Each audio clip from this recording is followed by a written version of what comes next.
पुलवामा हमले की चौथी बरसी।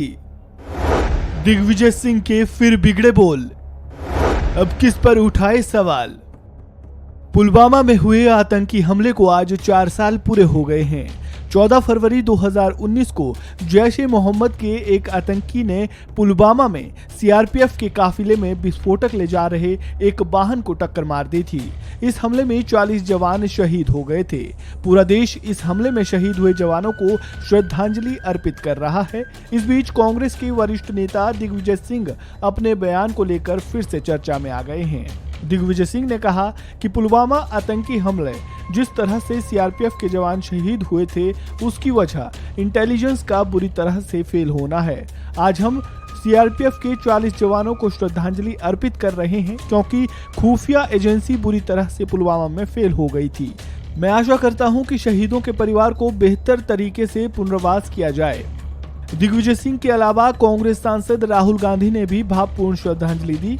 उन्होंने ट्वीट कर लिखा कि पुलवामा आतंकी हमले की वीर शहीदों को भावपूर्ण श्रद्धांजलि। उनका सर्वोच्च बलिदान भारत हमेशा याद करेगा।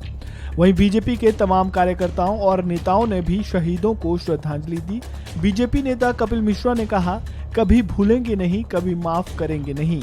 पुलवामा जिहादी हमले में शहीद हुए हमारे वीर जवानों को शत शत नमन। गौर करने वाली बात है कि 14 फरवरी 2019 को सीआरपीएफ के जवानों पर फियादीन हमला हुआ था। पाकिस्तान समर्थित आतंकी संगठन जैश ए मोहम्मद के आतंकियों ने विस्फोटक से लदी कार से सीआरपीएफ के दस्ते को टक्कर मार दी। तकरीबन 2500 सीआरपीएफ जवानों का दस्ता जब पुलवामा से गुजर रहा था, इसी दौरान ये हमला किया गया था। इस आतंकी हमले के बाद देश भर में लोगों का गुस्सा फूट पड़ा।